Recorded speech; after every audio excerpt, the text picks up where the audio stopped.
Hello everyone, welcome back to my channel. आज हम लोग एक एमसीक्यू की सीरीज स्टार्ट करने वाले हैं। मुझे कुछ स्टूडेंट्स ने कमेंट्स में पूछा था कि एमसीक्यू से रिलेटेड जो भी क्वेश्चंस मेरे पास अवेलेबल है हम उसे डिस्कस करें। तो ये आपका फर्स्ट ईयर का रचना शरीर एनाटॉमी के जो भी इंपॉर्टेंट क्वेश्चंस है जितने भी मेरे पास अवेलेबल है हम उन सबको डिस्कस करेंगे। ये आपके एग्जाम पॉइंट ऑफ व्यू से काफी हेल्पफुल और इंपॉर्टेंट रहने वाला है।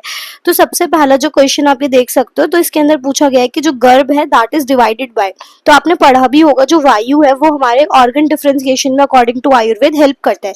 तो जितने भी ऑर्गन फॉर्मेशन है, जो डिवीजन है, वो सारा कुछ वायु के द्वारा होता है। तो इसलिए गर्भ इज डिवाइडेड बाय वायु इसका आंसर है। तो आपको लर्न करना, और इसका एक श्लोक भी था वायु से रिलेटेड, वो आप डिफरेंशिएशन ऑफ ऑर्गन्स जो है उसमें आप पढ़ सकते हो।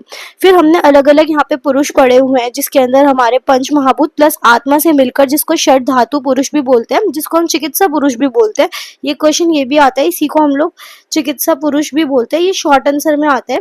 तो उसके अंदर आपको इसकी पूरा एक्सप्लेन करना होता है। तो पुरुष को हम लोग किसका कॉम्बिनेशन मानते हैं? पंच महाभूत प्लस आत्मा। फिर आते हैं शुद्ध शुक्र। तो आपको पता होगा शुद्ध शुक्र के लक्षण भी पूछे जाते हैं, इसका भी श्लोक आप लोगों को याद रखना होता है। तो यहाँ पर जो शुद्ध शुक्र है उसका टेस्ट पूछा गया है, तो आपको ये आंसर इसका जाएगा मधुर। ठीक है, तो इसका एक बार मैं दिखा भी देती हूँ शुद्ध शुक्र के लक्षण में क्वेश्चन जो अब यहाँ पे देख सकते हैं, यहाँ पर ये ही श्लोक आपसे पूछा भी जाता है। तो इसके अंदर यहाँ पे आप देख सकते हो स्निग्धम मधुरम मधुगंधी चा, तो मतलब ये स्निग्ध होता है, मधुर इसका रस होता है, गंध इसकी मधुर होती है।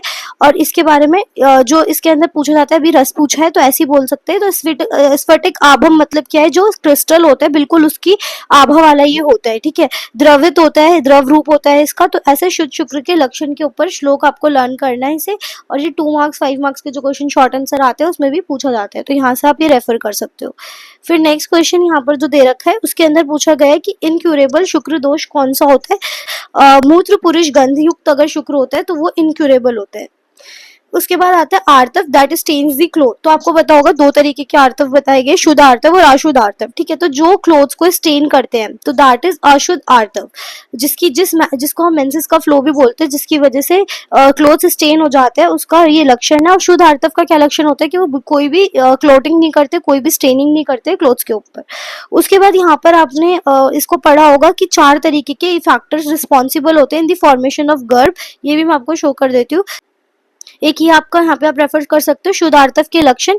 यहाँ पे दे भी रखा है कि लाक्षा की जो रस है उसके समान ही होता है, रैबिट ऑफ ब्लड के कलर वाला, और इसकी स्पेसिफिक क्वालिटी ये पोजेस करता है, it does not stain the clothes. ठीक है, गुंजा फल का सवर्ण इसका कंपैरिजन। यहाँ पे जो ऋतु, जिसको हम ओव्यूलेटरी पीरियड भी बोलते हैं, क्षेत्रम that is female reproductive system, अंबु दैट नरिशमेंट एंड बीज स्पर्म एंड ओवम। ठीक है, तो ऋतु, क्षेत्रम, अंबु, बीज, ये 4 एसेंशियल फैक्टर्स है फॉर दी कंसेप्शन। ठीक है, कंसीव करने के लिए, तो ये आपको लर्न होने चाहिए। तो यहाँ पे ये ऋतु, क्षेत्रम, अंबु एंड बीज। ठीक है, तो ये 4 फैक्टर्स इंपॉर्टेंट है। फिर कलर जो होता है दैट इज क्या है? वो किसका एक तरीके से बताया गया है कि मेदो मल है कि मांस स्नेह है, शुक्र ऑफ सांद्र है, या गर्भज विदाउट। जब गर्भज जिसके अंदर पितरज गुण नहीं आते तो उसको हम कलल कहते हैं, तो ये आपको याद रखना है। ठीक है, फिर आते हैं ऋतुकाल जो है वो अकॉर्डिंग टू सुश्रुत। तो ऋतुकाल according to Sushruta is 12 days. यहाँ से आपको ये लर्न करना है। फिर अब वुमेन विथ 4 मंथ अगर किसी की प्रेगनेंसी है तो उसके अंदर उसके पास जो होंगे वो 2 हृदय होते हैं। तो 2 हृदय कौन से मंथ से स्टार्ट हो जाते हैं ये याद रखना है, 4 मंथ ऑफ प्रेगनेंसी। फिर नेक्स्ट क्वेश्चन जो है that is if embryo during 2nd month of pregnancy, कौन सी शेप का होता है एम्ब्रियो 2nd मंथ में? पिंड शेप। लॉन्ग आंसर में आपको ये मंथ ऑफ प्रेगनेंसी जो मास अनुवांशिक वृद्धि है ये बहुत बहुत इंपॉर्टेंट है, इससे क्वेश्चन आते हैं। तो यहाँ पर से पूछा गया अगर embryo 2nd month of pregnancy में पिंड शेप का है तो वो इंडिकेट क्या करेगा? तो हम शेप देख के पहले बताते थे कि कैसे मेल होगा, फीमेल होगा, नपुंसक होगा, या फिर क्या इशू है, गर्भस्राव है कि क्या है। तो आपको यहाँ से बताना है इसका आंसर। तो इसका आंसर होगा कि पिंडित अगर शेप है तो that will be recognized as male. फिर according to Dhanvantari the development of organs in the embryo takes place. कैसे होता है अकॉर्डिंग टू धन्वंतरी जो ऑर्गन्स का डेवलपमेंट है? तो इसमें ऐसा माना गया है, इसमें लिखा हुआ है स्पेसिफिकली कि धन्वंतरी के अकॉर्डिंग बताना है कि all the organs at a time वो डेवलप होते हैं। Is the number of prawns of the गर्भ। कि गर्भ के अंदर कितने प्राण आयतन, कितने प्राण बताए गए हैं, तो गर्भ के अंदर 11 प्राण बताए गए हैं। तो आपको ये याद रखना है। जो न्यूमेरिक वैल्यूज है वो तो डायरेक्ट आपको लर्न रखनी है। फिर पूछा जाता है अलग अलग त्वचा के बारे में, ठीक है। तो अलग अलग त्वचा आपने 4 तरीके की पढ़ी भी होंगी, जिसके अंदर ताम्र, लोहित, श्वेत, अवभासिनी ऐसे बताई गई है। तो आपको याद रखना है यहाँ से प्रभा और जो छाया है वो कौन सी त्वचा कंट्रीब्यूट करती है, अवभासिनी, ठीक है। और इसमें शॉर्ट क्वेश्चन भी आता है त्वचा के ऊपर, तो उसमें आपको सारी लेयर्स के बारे में लिखना होता है। तो ये इंपॉर्टेंट क्वेश्चन रहता है। फिर उसके बाद नेक्स्ट क्वेश्चन जो आपको लर्न रखना है, द स्पेस बिटवीन धातु और आश्य, उसको हम कला बोलते हैं, ठीक है। आश्य और धातु के बीच में जो लेयर है, धातु और आश्य के बीच का जो स्पेस है, उसको हम कला से रिकॉग्नाइज करते हैं, बोलते हैं उसको कला।